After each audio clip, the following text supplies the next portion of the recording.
So what killed Star Wars Armada? The chance to push around real time a dozen or so Star Destroyers, that type of firepower, that type of magnitude. What the heck happened? I feel like X-Wing Miniatures kind of compressed and put Armada into a box that it could never quite break out of. And I think in an alternate Star Wars timeline, if Armada came out first, things would have been vastly, vastly different. So let's jump in and framework here, agree or disagree, X-Wing Miniatures and the effect I believe it had on Armada. X-Wing Miniatures had three pretty amazing things going for it, where you had the scale of the ships 1-to-1, an A-Wing, an X-Wing, a B-Wing. It was the scale, in scale with all of the other ships. They were pre-painted. You're ready to go. And on top of that, and a very aggressive, although there were some supply issues early on, a very, very aggressive release schedule of multiple waves coming out. And of course, different factions within that.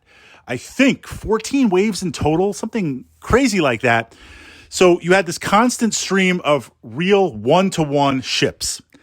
The scale was locked in. Now, we did sort of at the end of the X-Wing Miniatures life cycle, you had those epic ships, and I love those epic ships. That's real scale 1-to-1. The game was not capable of going any higher because the scale of an actual Star Destroyer versus the baby Star Destroyer or some of the Rebel ships, that the cruisers, that just would have been way, way too big, and the scale was off. So the game of X-Wing Miniatures, by default, being starships, locked in the scale. So we have this going on. I think at a certain point, I really do think that Fantasy Flight, which had the license putting this out at the time, I think it kind of caught them by surprise because the game literally, I think in about a year to 2 years, achieved what other gaming systems present and past took like a decade to achieve. First of all, it's Star Wars. There's nothing really to sell. Sign me up. And you're looking at this, I think it was making Games Workshop nervous at the time. It was obliterating other wargaming systems. So if you're saying, look at how well and amazing X-Wing Miniatures is doing, let's pump the scale up because here's the extended universe, the timeline. We've got, 10, 15, 20, 30, 40, 50 capital size ships that we are not able to sell. We are not cashing in on. So we need something for that to happen. Okay, we've got that framework. Now, for me, playing X-Wing Miniatures, the scale is, there was other stuff going on in that moment. It was a small snapshot of a dogfight or some ships engaging. I always felt like there was other stuff going on all around me, right? We see this with other wargaming systems. If you're playing Warhammer 40,000, if I've got my Chaos Space Marines going up against your Loyalist Marines following the False Emperor, it's you and I playing, but it's kind of understood there's a much, much bigger battle going on all around us. Titan war machines and siege engines and just everything else. We're seeing a tiny snapshot in that moment. X-Wing Miniatures was kind of like that. And yes, they had the epic ships later on. Well, jumping to Armada with the scale, this is where you were locked in.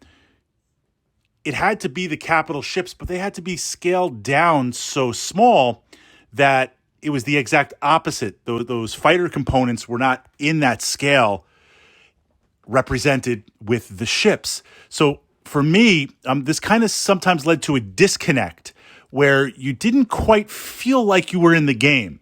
I felt more like, and again, agree or disagree, I felt more like I was commanding ships. I was watching some sort of holo vid or some sort of projection screen and giving those orders as opposed to standing on the bridge of a Star Destroyer or one-on-one with the battle. That had to be captured for the scale. I mean, how can I put down all these Star Destroyers if they're massive, massive in size? Where X-Wing Miniatures felt like most of the time I was actually piloting that ship. Now, that's not a criticism of Armada simply because of the difference in scale. X-Wing Miniatures came out and kind of locked all that in. And I felt like Armada was a much slower release, and it was kind of pushing on and jumping on the X-Wing Miniatures bandwagon. I don't know if you could have necessarily had two systems at once. Okay, side note on that, agree or disagree. I'm trying to think. I played a lot of Star Frontiers Nighthawks, a lot of capital ship games. They were counters. We never really had the metal miniatures. They were counters, little old school, kind of going back to Avalon Hill counters that would represent Corvette, light cruiser, heavy cruiser, destroyer. And the battleship was the largest. All the counter sizes were the same. Battleship was massive to field that. But in playing that, the scale, since it was abstract counters, you could focus on that. And I felt like there's never really been a truly capital ship game where you could fight back and forth. Putting that out there to my fellow wargaming enthusiasts, can you think of a space-based combat game where capital ships were truly represented in scope and size, where you could have some smaller aspects? I don't know what the scale would be. Epic, the baby Star Destroyer, was, I think, about a foot long. If I made a real Star Destroyer, not to X-Wing miniature scale, but to capital ship scale, so it would be impressive, I'm looking at what? A 3 or 4 foot long and however tall starship? How much am I going to sell that for? How am I going to transport that around? The only thing I ever really saw, and the scale certainly wasn't true, playing Star Trek Attack Wing. I love Attack Wing. I have the baby Borg cube, and I have the giant Borg cube. And that Borg cube is supposed to be scale 1-to-1 to the Federation starships. I still think the scale is not as big as it should be. But transporting around that Borg cube, and it's a blast to fight against it, transporting around that Borg cube is like crazy. Now, let's say that Borg cube is the size of what you're going to make my Armada capital ship. I'm going to have 10 or 15 of those on the table. Well, first of all, how do I transport them? How do I manage them? And how do we even have a big enough play surface to do that? And from the logistics point of view, how much are you realistically going to charge for that price point? So I think the scale of Armada, to do it justice, would have required something that was out of scope, out of sight, and not done with capital ship games. Again, that's why they're going back to old school counters or kind of a representative of it, where X-Wing miniatures, the scale was spot on. Armada was interesting, but I think a little bit too late in the game. The scale was off. And ironically, though, from what I played of Armada, I have a friend who's a massive Star Wars enthusiast. Just massive. Imperial Assault. We just play everything. He's a builder, a painter, a collector. So he's all in on X-Wing miniatures and Armada. Anytime I felt like playing Armada, he's got all the toys. He's got custom, can we call it terrain sets of space stations and things like that. And it's like, you know what? This is great because I'll play with your toys. You set them up. I get to play with them. You get to put them away. Anytime we want to play Armada, we do it. And then, of course, that frees up money that I would be spending on Armada for other things. But I played enough of it within that framework to say it was solid. I think some areas, since the game was later than X-Wing miniatures, was a little bit better in terms of navigation. But the scale, I don't think they could have accommodated it.